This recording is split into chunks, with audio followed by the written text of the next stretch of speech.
Before I even start, let me tell you, when you pour your entire life into your children, you expect a little something back.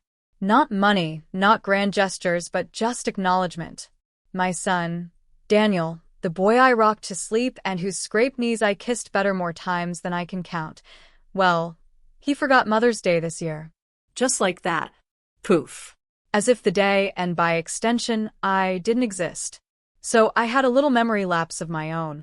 A rather significant one, concerning the mortgage payment I'd been faithfully making on his and his wife Chloe's lovely, spacious house. They certainly didn't forget about that when it went unpaid. This is the story of how a simple, painful oversight led to a rather stark awakening for everyone involved, especially for me. You'll want to hear how this unfolded, I promise. It all started, or perhaps I should say, it all culminated, with that forgotten Sunday in May. But the roots of it, they go much deeper, winding through years of quiet sacrifices and a slowly shifting dynamic that I had, perhaps foolishly, chosen to ignore. I'm Martha, by the way, 72 years young. Though some days the young part feels like a distant memory, especially when dealing with the aches of the heart rather than the body. Daniel is my only child. His father, my dear Richard, passed away 15 years ago, leaving a void that I tried to fill by pouring even more of myself into Daniel's life and, eventually, his family. When Daniel met Chloe, I was thrilled. She was bright, ambitious, and seemed to make him happy. I welcomed her with open arms, imagining cozy family dinners and shared holidays, the kind of warmth that Richard and I had always cherished. For a while it was like that. Or at least I told myself it was. The house they lived in, the one with the big yard where my non-existent grandchildren were supposed to play, was a testament to my generosity. When they were looking to buy, interest rates were high and their down payment was modest. I'd just sold the family home Richard and I had built, the one filled with too many memories for me to rattle around in alone, and downsized to a small, manageable condo. I had a comfortable nest egg, and seeing Daniel and Chloe struggle, I offered to help. Let me take care of the mortgage payments for the first few years, get you on your feet properly, I'd said, beaming, picturing their gratitude, their relief. And they were grateful, at first. Daniel hugged me tight. Chloe called me a lifesaver. It felt good, right, to be able to do that for them. The agreement was informal, a mother's gift. There were no papers signed beyond the ones I handled with my bank to set up the automatic monthly transfer to their mortgage company. It was a significant sum, but I reasoned I had enough, and what was money for if not to help family? I suppose, in retrospect, I was also buying a continued place in their lives, a relevance I feared losing as they built their own world. The payments became a fixture, a silent, steady contribution to their comfort, and like many things taken for granted, it faded into the background of their awareness, while remaining very much in the foreground of my financial planning. The forgetting of Mother's Day wasn't an isolated incident, not really. It was more like the loudest cymbal crash in a symphony of subtle dismissals that had been growing in volume over the past couple of years. Little things at first. Phone calls that I always seemed to initiate, conversations that felt rushed, with Daniel often saying, "Gotta go, Mom. Work is crazy." Or Chloe, in the background, reminding him of some prior engagement they were late for. Visits became less frequent, excuses more elaborate. "We'd love to, Mom, but Chloe's boss is having a thing." Or, "Daniel's got this big project. He's just swamped." I understood, or I told myself I did. They were young, building careers, their lives were full. I didn't want to be a demanding mother, a clingy mother-in-law. So, I'd nod and say, "Of course, dear, another time," my voice betraying none of the quiet pang in my chest. I'd bake cookies they rarely came to eat, knit sweaters for winters that seemed to pass without me seeing them worn. The irony was, their beautiful house, the one I was paying for, was often the scene of gatherings I only heard about later, or saw pictures of on Chloe's meticulously curated social media. "Oh, Mom, it was just a last-minute thing with some of Chloe's work friends. You wouldn't have enjoyed it," Daniel would say if I ever gently inquired. And Chloe, if she was on the line, would add with a breezy tone that always felt a little too sharp, "Honestly, Martha, it was dreadfully boring. All shop talk. You were better off having a quiet night, I wasn't so sure. A quiet night was every night for me. The silence in my condo, once a peaceful retreat after a busy life, now often felt like a measure of my growing irrelevance to them. I'd see photos of Chloe's mother, Sandra, at these events, smiling broadly, always perfectly dressed, fitting right in. Sandra was younger than me, more modern. As Chloe once put it, not unkindly, but it stung nonetheless. It wasn't a competition, I told myself, but it felt like one I was losing without even knowing the rules. The mortgage payments continued, a silent river of my resources flowing into their lives, while the stream of their affection and attention towards me seemed to be drying up. I'd sometimes wonder if they ever paused to think about where that money came from, the sacrifices Richard and I had made to accumulate it, the life I was now living, more frugally than I might have otherwise, to maintain that support for them. But I never voiced these thoughts. It felt unseemly. A gift is a gift, after all. Or so I believed. The week leading up to Mother's Day, I confess, I allowed a little flicker of hope to ignite. Perhaps this year would be different. Perhaps they'd remember the significance, not just of the day, but of our relationship. I didn't expect a parade, just a call, maybe a visit. Chloe had always been quite particular about celebrating her own mother, Sandra. Lavish brunches, expensive gifts, gushing posts online. I tried not to compare, but it was hard. 2 years prior, Daniel had at least managed a hurried brunch, where he spent most of the time on his phone, and Chloe had presented me with a generic scented candle that smelled faintly of bathroom cleaner. Last year, it had been a card, signed by Daniel, with Chloe's name added in his handwriting, that arrived 3 days late. "So sorry, Mom. It's been manic," his text had read. This year, I'd subtly dropped hints. When Daniel called a fortnight before, a rare occasion, initiated by him because he needed some old tax document I'd kept for him, I'd casually mentioned, "Oh, Mother's Day is just around the corner, isn't it?" Time does fly, he'd grunted an affirmative, something about a deadline, and the subject was dropped. I spent that Saturday tidying my already immaculate condo, baking a small lemon cake, his favorite since he was a boy. I even bought a new blouse, a soft blue that Richard used to say brought out my eyes. Silly perhaps at my age, but a little bit of hope can make you do silly things. I pictured them arriving, Daniel's arm around Chloe, maybe a small bouquet of flowers. We'd have tea and cake. He'd tell me about work, properly this time. Chloe might even ask about my garden club. Small dreams for a mother whose world had shrunk to the size of her quiet hopes. The silence that Sunday morning was heavier than usual. My phone, usually chirping with messages from my book club friends or notifications from the news apps, lay mute on the kitchen counter. I made myself breakfast, a single poached egg on toast, and ate it slowly, watching the clock. 10 o'clock. 11. Noon. The lemon cake sat on the counter, uncut, a cheerful yellow beacon in the growing gloom of my kitchen. I called my sister, Agnes, who lived 3 states away. Her children had already visited, showering her with affection and a new e-reader she'd been wanting. "And Daniel?" she asked, her voice laced with that knowing, older sister tone. "Oh, I'm sure he'll be in touch soon," I said, trying to sound breezy. They're probably just having a late start, but the words felt hollow even to my own ears. By 3 in the afternoon, the hope had curdled into a familiar, weary ache. I saw a notification pop up on my tablet Chloe had posted on social media. A series of beaming photos with her mother, Sandra, at a very expensive-looking restaurant. Happy Mother's Day to the most amazing mama girl could ask for. Love you more than words can say. At Sandra Perks. The accompanying hashtags included hashtag BestMever and hashtag Making Memories. There was no mention of me, no acknowledgement that Daniel even had another mother. It was a public declaration, not just of her love for Sandra, but of my apparent non-existence in their celebratory landscape. It wasn't the forgetting that hurt the most, I realized. It was the selective remembering. It was the ease with which I had been erased from the narrative of their family, even as my money, my sacrifice, formed the very foundation of their comfortable life. The phone remained silent. No call. No text. No hastily remembered e-card. Nothing. The lemon cake seemed to mock me from the counter. I picked it up, walked to the bin, and dropped it in, the soft thud echoing the final collapse of my foolish expectations.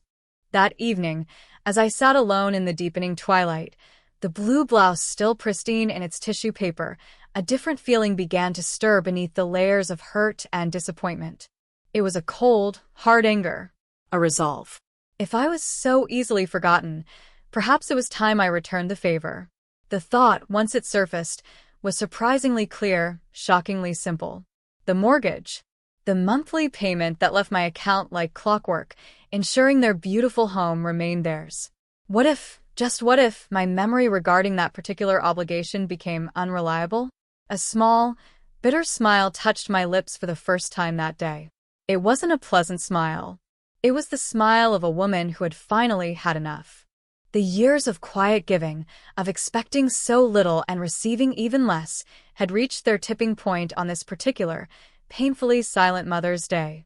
The silence from their end had been deafening. Perhaps, I thought, a different kind of silence, a financial one, might finally get their attention. It was a petty thought, I knew, but it also felt like a perfectly proportionate response. An eye for an eye, a forgotten mother for a forgotten payment. The symmetry of it was almost satisfying. The days that followed Mother's Day were a masterclass in strained silence and deflection. On Monday afternoon, Daniel finally called. Not to apologize, not to acknowledge the gaping void of the previous day, but to ask if I remembered where his old university transcripts were. He said he needed them for some professional certification. His voice was casual, almost breezy, as if nothing were amiss, as if my entire weekend hadn't been overshadowed by his neglect. Transcripts, I repeated, my own voice carefully neutral. Daniel, was there something you perhaps forgot yesterday? There was a brief pause, a tiny flicker of something, confusion?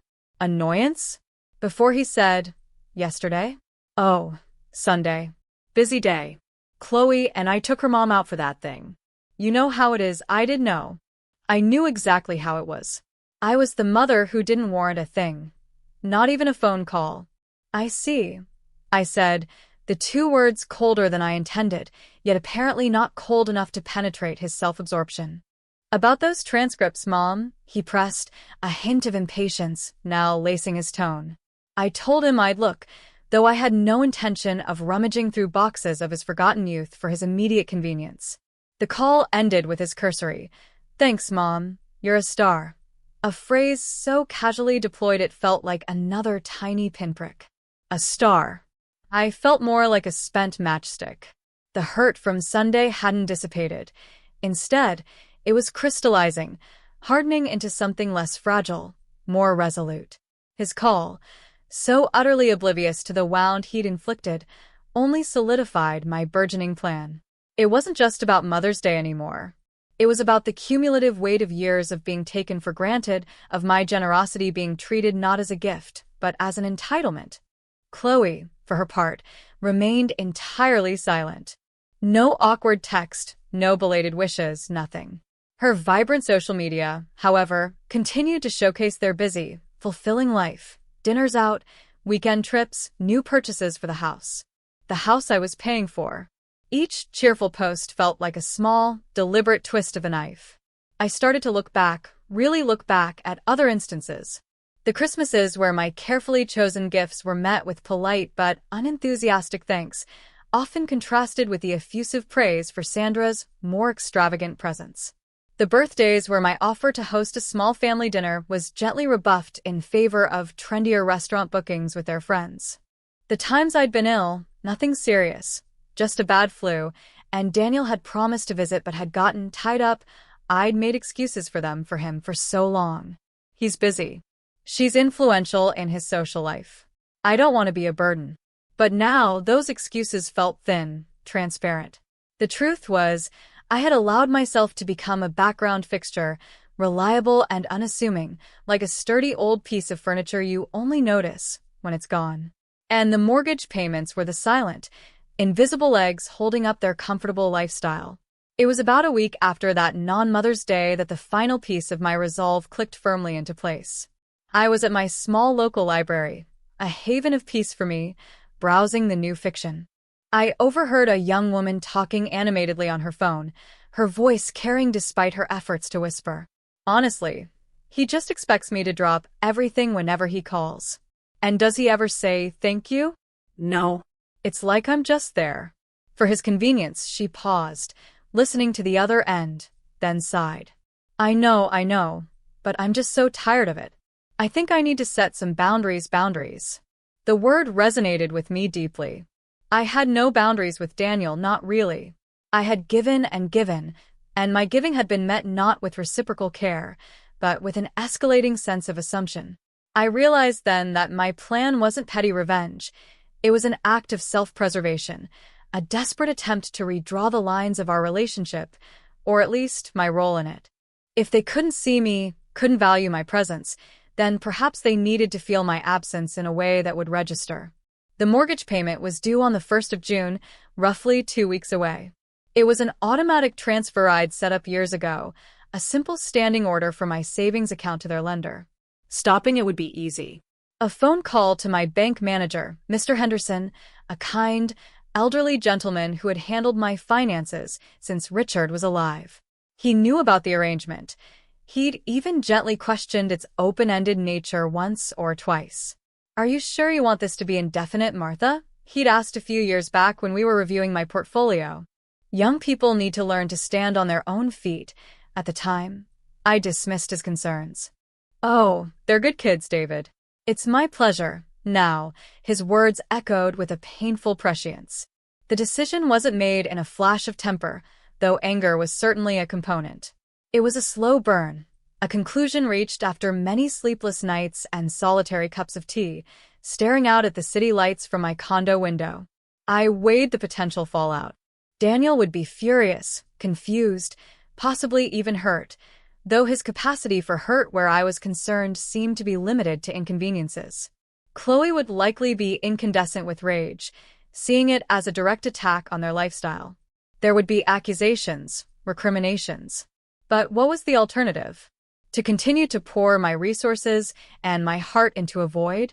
To wait for the next Mother's Day, the next birthday, the next Christmas, to be met with the same casual disregard? No. Something had to change.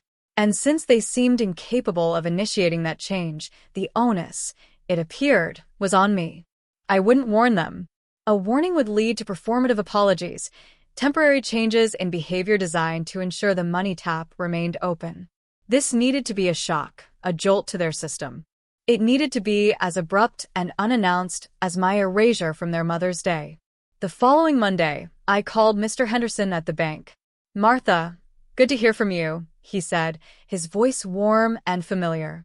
How can I help you today? I took a deep breath. David, I began, my voice remarkably steady. I need to cancel a long-standing automatic payment. The one for my son Daniel's mortgage. There was a brief silence on the other end. I could almost hear him processing the information, perhaps recalling his earlier gentle warnings. I see, he said finally, his tone neutral but, I thought, tinged with understanding. Is there any particular reason, or is it just a change in arrangements? This was my chance to falter, to make excuses, to perhaps ask him to just pause it for a month. But the image of Chloe's smiling face next to her mother's, the memory of Daniel's dismissive tone on the phone, the sight of that uneaten lemon cake in the bin, it all coalesced into a firm resolve. Let's just say it's a change in arrangements, David, I replied, a touch of steel in my voice that I hadn't known I possessed. The payment for June 1st should not go through. He asked a few perfunctory questions, confirmed the account details, and then said, All right, Martha. I'll take care of it immediately. It will be stopped as of today, so nothing will go out on the 1st. There was a professionalism in his voice, but also I sensed a quiet approval. Thank you, David, I said, a wave of relief washing over me. You've been a great help. After I hung up, I sat by the phone for a long time. There was no triumph, no glee, just a profound sense of having crossed a Rubicon. The coming weeks would be fraught, I knew, but for the first time in a long while, I felt a flicker of something akin to power, a sense of agency over my own life and resources. I had spent so much of my life making things easier for Daniel. Perhaps it was time for him to understand the value of things not easily had. I also decided to call my old friend, Evelyn, later that day. Evelyn was a retired headmistress, pragmatic and sharp as a tack, and she'd been through her own share of family dramas. I needed to talk to someone who wouldn't just offer platitudes. We met for coffee the next afternoon. I laid out the whole sorry tale, from the years of subtle neglect to the Mother's Day debacle and my subsequent decision about the mortgage. Evelyn listened patiently, her keen eyes fixed on my face, only interrupting to ask a clarifying question or two. When I finished, she took a slow sip of her cappuccino. "Well, Martha," she said, her voice crisp, "it sounds to me like Daniel and his charming wife have been dining out on your generosity for far too long, without so much as offering you a breadstick in return." Her bluntness was oddly comforting. "You think I did the right thing?" I asked, a sliver of doubt still pricking at me. Evelyn reached across the table and patted my hand. "My dear," she said, "you did the only thing a self-respecting woman could do. You reminded them that you are not an ATM. You are a mother, and you deserve to be treated as such. Let them stew in their own financial juices for a while. It might be the making of them. Or at least," she added with a wry smile, "it will be the making of your peace of mind." Her words bolstered my resolve. It wasn't just about the money, it was about respect, about dignity. The days leading up to June 1st passed with a strange mixture of anxiety and calm anticipation. Every time the phone rang, my heart would give a little jump, expecting it to be Daniel, perhaps having experienced a sudden pang of conscience about Mother's Day, or Chloe, needing a recipe or some other mundane request that would highlight their utter obliviousness. But no such call came. Their silence was a consistent hum in the background of my life, a confirmation, if I needed one, that my decision had been the right one. I busied myself with my usual routines. My garden club meetings, my volunteering at the local hospital library, my weekly bridge game with Evelyn and 2 other friends. These small, consistent pleasures, which I had cultivated over the years, became anchors in the emotional current. Evelyn, bless her, was a rock. She'd call to check in, not to pry, but just to offer a steadying presence. "How are you holding up, Martha?" she'd ask. "Ready for the fireworks?" Her dry humor helped. "As ready as I'll ever be," I'd reply, trying to match her tone. I did have one brief, inconsequential interaction with Daniel about 10 days before the payment was due to not happen. He called, sounding hurried as usual, to ask if I'd be using my small parking spot at the condo complex over the upcoming long weekend, as he and Chloe were planning to have friends over and their street parking was always a nightmare. "We could really use it, Mom, if you're not going anywhere," he said, the assumption that I'd naturally have no plans of my own hanging heavy in the air. The old Martha would have immediately agreed, eager to please, to be useful. The new Martha, however, paused. "Actually, Daniel," I said, my voice cool and level, "Evelyn and I were thinking of taking a drive up the coast that weekend. So I'll be needing my spot." It wasn't entirely true.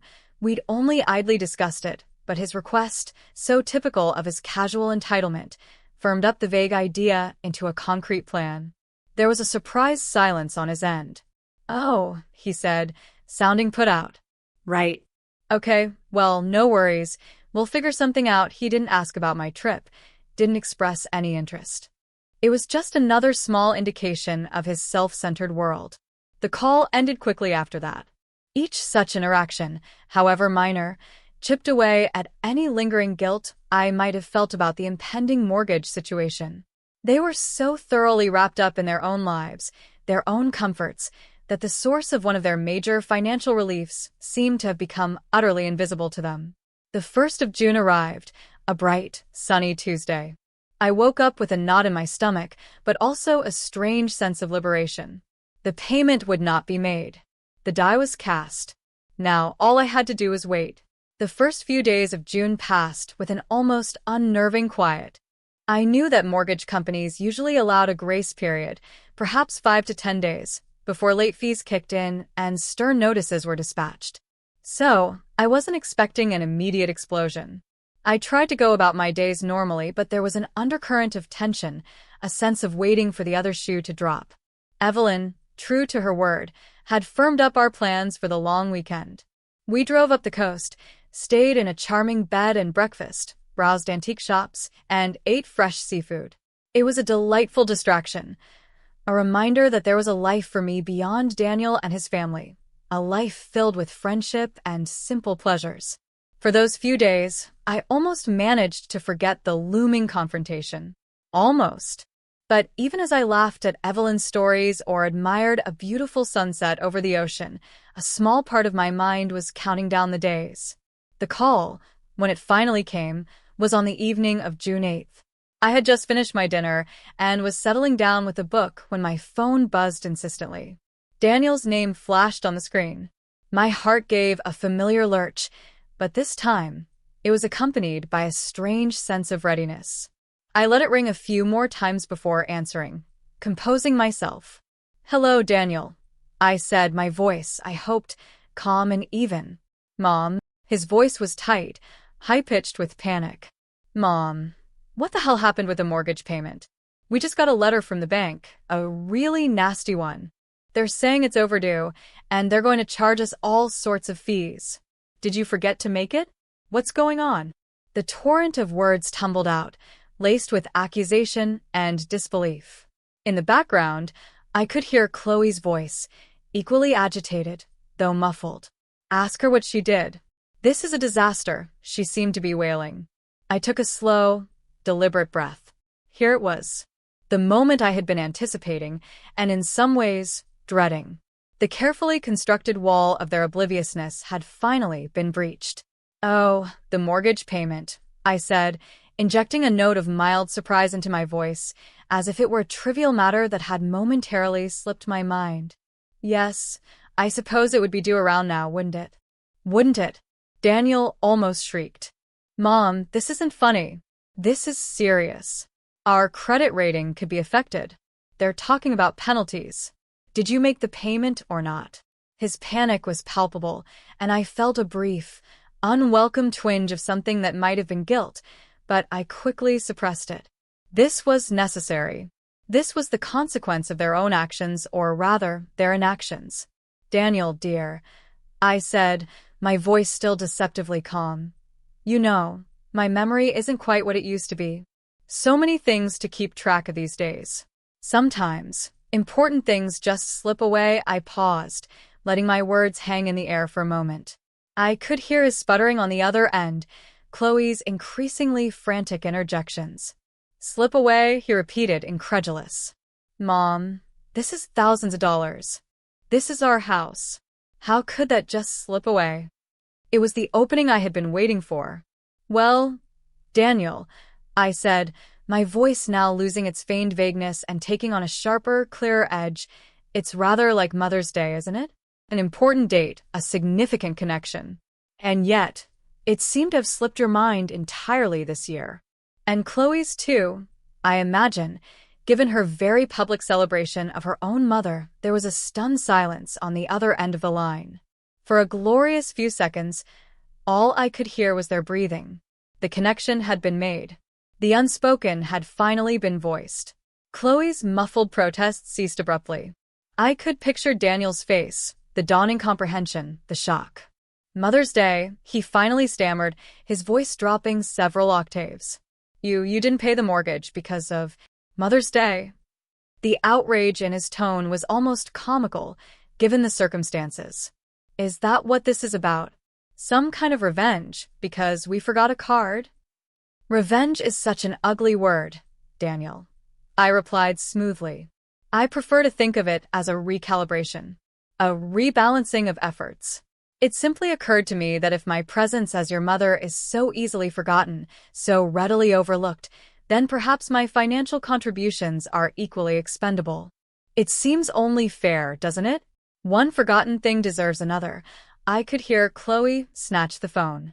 "Martha, this is outrageous," she seethed, her voice dripping with fury. "How dare you? We trusted you. Daniel has been so stressed with work, and you pull a stunt like this over something so petty." "Petty, Chloe?" I responded, my voice now as cold as ice. "Is it petty to expect your only son to remember you on Mother's Day? Is it petty to wish for a simple phone call, a small acknowledgement that I exist, especially when I am single-handedly ensuring you have a roof over your heads, a very comfortable roof at that? A roof, I might add, that seems to host many gatherings from which I am consistently excluded. Chloe was momentarily speechless, a rare occurrence. I could hear Daniel in the background, trying to placate her, his voice a low murmur. "Martha, please," he said, taking back the phone, his tone now pleading, all bluster gone. "Okay, look, we messed up. We're sorry about Mother's Day. It was an oversight. A terrible oversight. We were just so busy, and busy," I interjected, my patience wearing thin. "You were busy posting pictures of your wonderful day with Sandra, Chloe. Busy enough to forget I existed. And Daniel, you were busy enough to call me for your old transcripts, but not busy enough to offer a single word of apology until your money was threatened." The silence stretched again, thick with unspoken accusations and dawning realizations. "Mom, please," Daniel said, his voice now small, almost boyish. "What do? We don't have that kind of money just sitting around right now. We relied on you." "Yes, Daniel," I said softly but firmly. "You relied on me, and you took me and my generosity entirely for granted. That, it seems, was the real oversight." I explained that the payment had been stopped, not just delayed. That this wasn't a temporary lapse on my part, but a permanent change unless I saw a very significant and sincere shift in their attitude and behavior. "The bank will have sent you a letter detailing the overdue amount and any penalties," I continued.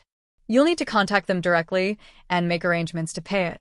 And then, you'll need to make arrangements to pay all future mortgage installments yourselves." The shock on their end was palpable. "But, Mom, we can't," Chloe cried out, grabbing the phone again. "We budgeted based on your help. This will ruin us." "Ruin you, Chloe?" I asked, a touch of incredulity in my voice. "Or will it simply require you to adjust your lifestyle? Perhaps fewer dinners out, fewer weekend trips, fewer new outfits for those social media posts? It's amazing how one learns to budget when one has to." I wasn't trying to be cruel, merely factual. They had built a life on a foundation I provided, without ever truly appreciating its cost to me, either financially or emotionally. This was their wake-up call. Daniel got back on the line, his voice hoarse. "Mom, we'll make it up to you. We promise. We'll do a belated Mother's Day. We can take you out to that nice Italian place you like." The offer, so clearly a desperate attempt at bribery, was almost insulting. "Daniel," I said, a deep weariness settling over me, "this isn't about a belated dinner. This is about years of feeling invisible, unvalued. A fancy meal isn't going to fix that. You and Chloe need to figure out how to manage your own finances. And more importantly, you need to do some serious thinking about what family, and specifically what your mother, means to you beyond a convenient financial resource." I told them I wouldn't be discussing it further that night. I was tired. I suggested they focus on contacting their lender. Then, I said goodbye and ended the call, my hand trembling slightly as I placed the phone back in its cradle. The silence in my condo was profound, but this time, it wasn't lonely. It was the sound of a long-overdue reckoning. The immediate aftermath was chaotic, at least from what I could gather through the filter of Daniel's increasingly desperate and then resentful phone calls over the next few days. He and Chloe were clearly scrambling. There were accusations of cruelty, of betrayal, ironies that were apparently lost on them. Chloe, according to Daniel, had been in tears, then in a rage, then back to tears. They'd had to dip into their meager savings, he said, savings they were apparently keeping for a lavish holiday, to cover the missed payment and the hefty late fees. The tone of his calls shifted from initial panic and pleading to anger when he realized I wasn't going to magically reinstate the payments after a day or two of their apologies, which were still more focused on the financial inconvenience than any genuine remorse for their past behavior. "I can't believe you're doing this to us, Mom," he'd said during one particularly heated exchange. "After everything. We're your family, and you are mine, Daniel," I'd replied calmly, which is why I expected better. Family doesn't just take, it gives. Remembers. It values he didn't seem to understand. Or perhaps he didn't want to. It was easier to cast me as the villain, the vindictive old woman, than to confront their own failings. Chloe refused to speak to me directly after that first explosive call, but her sentiments were clearly relayed through Daniel's frustrated tirades. Chloe says you've always been jealous of her relationship with her own mother, he blurted out one day, a statement so patently absurd it almost made me laugh. Jealous, Daniel? I'd asked. No. Just observant. I observed how a daughter treats a mother she values. And I observed how my son and his wife treated me. That seemed to silence him for a bit. He stood firm. The mortgage payments were their responsibility now. I made it clear that while the door to our relationship wasn't permanently closed, it would require a significant, sustained effort on their part to reopen it, an effort based on genuine respect and consideration, not financial desperation. Evelyn was my steadfast support during this period. Let them flap, Martha, she'd said over one of our tea sessions. They're learning a valuable lesson in adulting, albeit a bit late in life. And you're learning to put your own oxygen mask on first, she was right. With each passing day that I didn't cave to Daniel's pressure, I felt a little stronger, a little more centered. The financial burden lifted from my shoulders was significant, yes, but the emotional lightening was even more profound. I hadn't realized how much their casual disregard had been weighing me down, how much energy I had expended trying to earn their affection, their notice. Now, that energy was mine again, to invest in myself, in friendships that nurtured me, in pursuits that brought me joy.